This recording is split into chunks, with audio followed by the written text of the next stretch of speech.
جیسا کہ آج 26 جنوری کا دن ہے، ان کے بارے میں بہت کچھ بتلایا ہے۔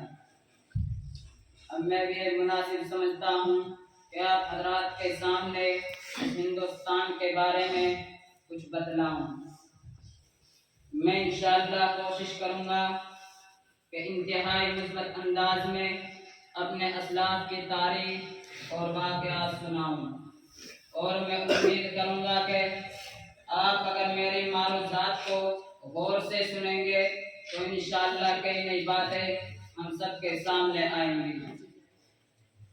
جیسا کہ آج 26 جنوری کا دن ہے،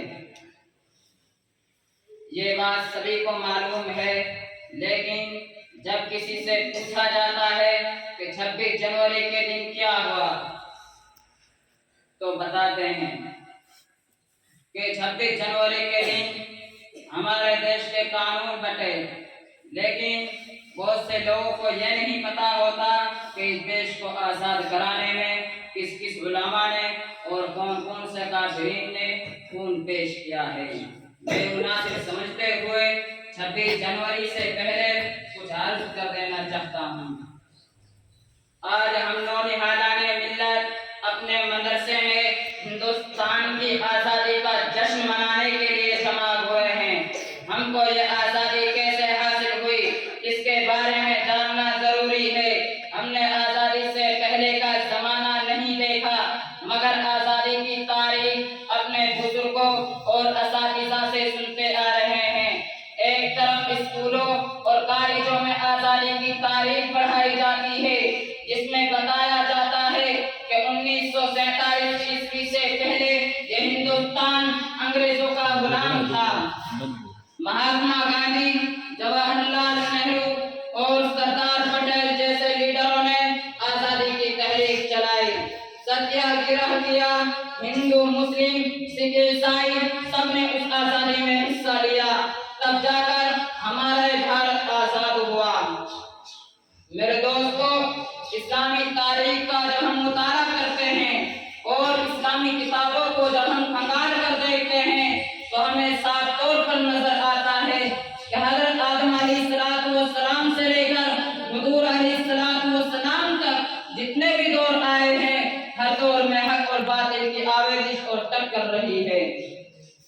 یہ کوئی نظام ایسا ہے، یہ قدرت کی کرشمہ سازی ہے کہ ہر دور میں حق اور باطل کے مقابلے میں آتے ہیں۔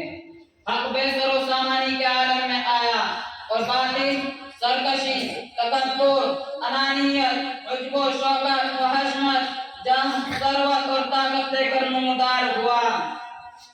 لیکن جب ہم تاریخ کے اوراق دیکھتے ہیں تو معلوم ہوتا ہے کہ بے سر و سامانی کے عالم میں نمایاں ہونے والے حق کو ہمیشہ اللہ نے غلبہ عطا فرمایا ہے۔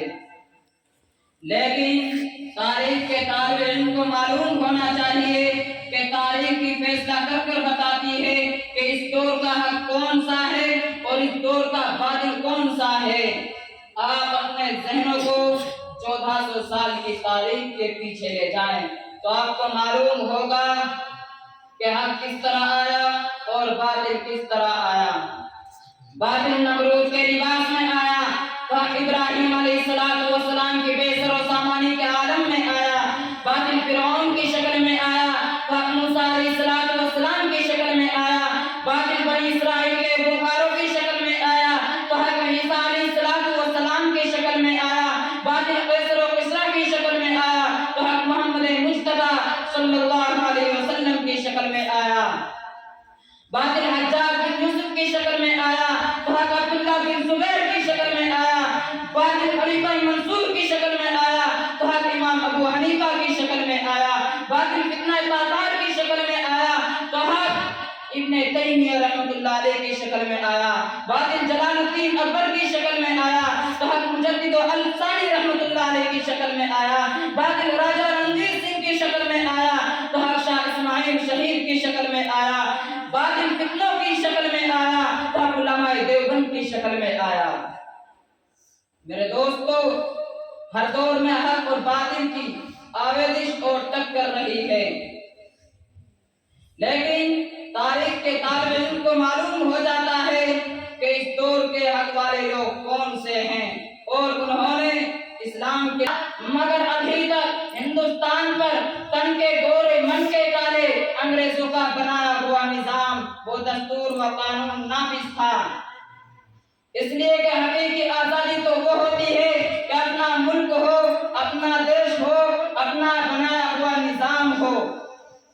اس لیے ایک دستور ساز کمیٹی ڈاکٹر بھیم راؤ امبیڈکر کی صدارت میں بنائی گئی، جس نے 3 سال کی جانفشانی اور دنیا کے تمام جمہوری نظام کا مطالعہ کر کے ایک بہت ہی جامع ایک سیکولر تیار کیا۔ اب میں قلت وقت کی قدر کرتے ہوئے اپنی تقریر کو انہی چند باتوں پر ختم کرتا ہوں۔ وآخر دعوانا الحمدللہ رب العالمین۔